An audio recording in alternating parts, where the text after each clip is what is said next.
It's a funny thing. I haven't heard much practical advice when it comes to preventing a tyrannical government from taking our guns. I hear a lot of people saying, yeah, let's fight back, but what exactly does that look like in real life? This is what I'm going to address today. I'm going to give you practical steps on how to avoid having your guns taken. Now, some will be funny and some will be serious, but I believe we need to use the power of social media to open up this topic in more detail so we can learn from each other. Before we get started, some legal stuff. For the record, these are only my opinions. I am not a professional revolutionary.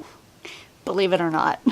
Even though I may use certain language, I am not advising or telling anyone what to do in an all-out gun confiscation scenario or red flag event. By continuing to watch this video, you are acknowledging that you understand that, and thank you. Now let's get started.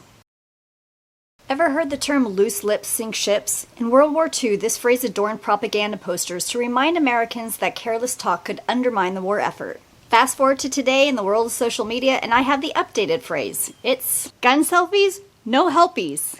When you post pictures of your entire gun arsenal online, it's like handing the ATF a little family photo album of your little lead-loving babies. Here's my Instagram, aka my entire personal inventory of all the weapons I own. Do not post pictures of all your guns. Whether you believe it or not, they are keeping track. If you need to post gun pics, here are a few ideas. Take pictures of your friends' guns. Or don't claim ownership of the guns you post. Ask your local gun shop if you can take pictures of their guns in exchange for free shoutouts. Or just use one gun in all your pictures and leave the rest out of public view. I know you want to show off what you have, I get it, but it's not worth it. You are literally handing your inventory to them on a silver platter called Facebook. Along with that principle, watch who you speak to about your guns, especially locally. That guy down the street with the Bernie 2020 sticker on his Prius, probably not the best guy to show your new AR-15 to. Hey Neil, check this out, man! Don't get me wrong, I am all for spreading the gospel of guns and freedom, but be very picky with who gets to see that special side of you. Make sure you know people well before you start talking about your ammo stockpile. If Neil 2 doors down has an ATF agent's gun in his face, he is not going to keep quiet about your guns because you grilled burgers together last Labor Day. Make it hard for your neighbors to report you or have any evidence against you if it comes to that. And if the stuff hits the fan, it will come to that. The government will make people talk. Now, for the record, I'm using the ATF in my examples, but it probably won't be local or federal law enforcement taking our guns en masse. Who will it be? The UN? I don't know. But don't count on your personal friendships with your local police officers to protect you. Have lots of guns? Yes, but have a crap load of ammo. They will come for the ammo first, because without ammo, guns are just very attractive paperweights. As things progress, ammo will become very expensive, very hard to get, and very regulated. Assuming you already have some guns, if you're going to stock up on anything right now, choose ammo. Store it properly, and if you can, buy it in person with cash. Next, don't be afraid to get creative with your gun parts. Guns come apart. Little pieces are easier to hide, sometimes in plain sight. Take this beautiful new wind chime, for example. If you choose to go underground with your arsenal, like literally, remember that the bad guys will have high-end metal detectors, drones, and gun-sniffing dogs. If you're gonna bury metal, bury lots of metal. Like every time you eat a can of soup, bury the can in the yard. At night, so your neighbor Neil doesn't see you do it. Better yet, find a place that is safe, where no one will notice, and bury some guns off your property. Now, I realize this is easier to do in the country, but the premise is the same everywhere. Do not put all your high-caliber eggs in one basket. In some states, if you have a valid concealed carry license and you go to purchase a new gun, a background check does not have to be run through the FBI again. Meaning, I go into a gun store to buy a gun, I show them my carry license, paperwork is filled out, but nothing gets put into the system. I can then buy that gun for cash and walk out the door. That paperwork and that gun serial number is stored at the seller's location and is only seen if requested by law enforcement, the feds, or by court subpoena. And tragically, before that happens on a mass scale, most gun shop owners will have small, containable fires in their paperwork storage safes.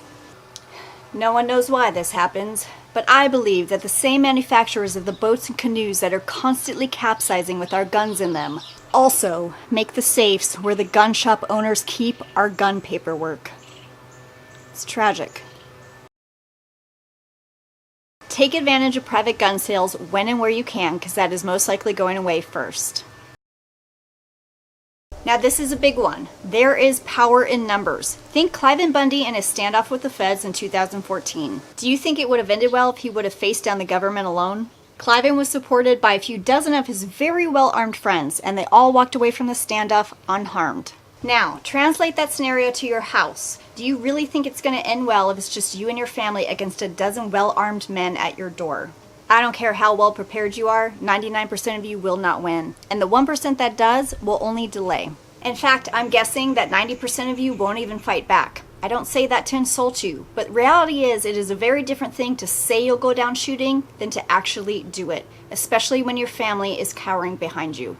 But a whole neighborhood against well-armed men, well, that is a different story. Now, I said to be careful with whom you share your gun information with, but I didn't say don't share at all. Carefully, with discernment, build your network. These will be your neighbors, people local to you that you can team up with to fight together. If you don't have any good neighbors, you can also look for local militia or patriotic groups. They are usually stocked with very Second Amendment loving Americans. As you get to know these people and trust them, you can start putting together a casual plan. When things start heating up, tighten up that plan with more details and strategy. Start building your freedom network now. And keep in mind that as things get a little spicy, these groups will probably be infiltrated with spies, so be careful. Or if you want to avoid all this, you could just put on one of these and watch the feds just drive on to the next house. Very important to remember that this principle of power in numbers applies to when they enact smaller gun control laws. If a person here or there refuses to comply, they will be easily crushed. But if a very large group or county or state or whole country refuses to comply, well, the government can't enforce that law without a very large physical battle. We need to stick together, so do not let them divide us. Lastly, don't forget the number one weapon we have in our arsenal, prayer. We have a freedom-loving God that has worked countless miracles and is ready to guide us in all the details. Our founding fathers were godly men who sought His wisdom in the time of the first revolution and in the building of this great nation. I believe He is guiding us now and will continue to guide us in these times ahead. I could talk about this all day long, but I'm going to let you take over in the comments. Is there a strategy or suggestion that you'd like to mention below that would help us Patriots? Let's hear it. And again, if you have a buddy that would benefit from this video, please pass it along. I'm Good Patriot. Thanks for listening today. I'll see you again soon. God bless.